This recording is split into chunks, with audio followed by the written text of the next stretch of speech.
ariko muntu w'Imana uze wumire kwibanga.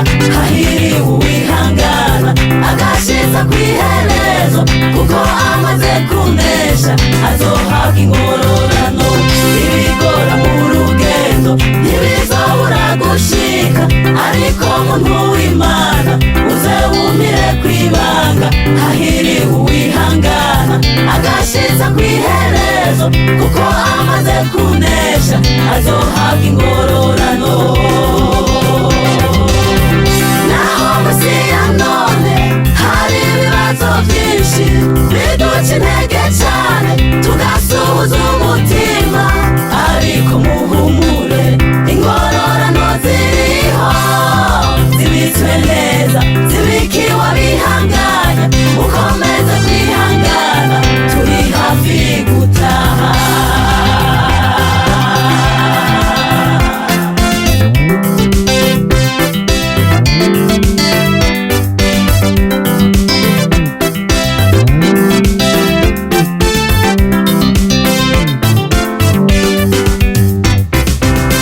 Abaduga imisozi yishiye amageragezwa, umwami Yesu arabazi azobaha kuruhuka. Abakoreye Imana bakemera kuruha, umusi wa mushiki wabo bazokwambikwa ibitsibo. Abaduga imisozi yishiye amageragezwa, umwami Yesu arabazi azobaha kuruhuka. Abakoreye Imana bakemera kuruha, umusi wa mushiki wabo bazokwambikwa ibitsibo.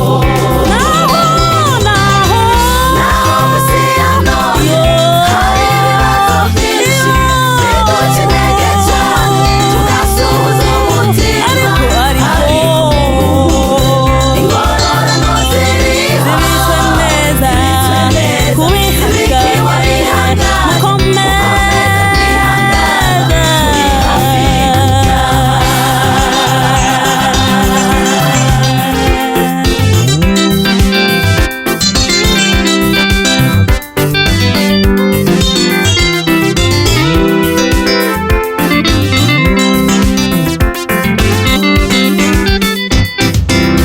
Yosefu kwa Potifari yarageragejwe cyane, atahura ko ari ingenzi mu ntara itari iwabo. Aranka kumena ibanga, agumya agakiza kiwe, akomeza kwihangana, iherezo aranesha. Yosefu kwa Potifari yarageragejwe cyane, atahura ko ari ingenzi mu ntara itari iwabo. Aranka kumena ibanga, agumya agakiza kiwe, akomeza kwihangana, iherezo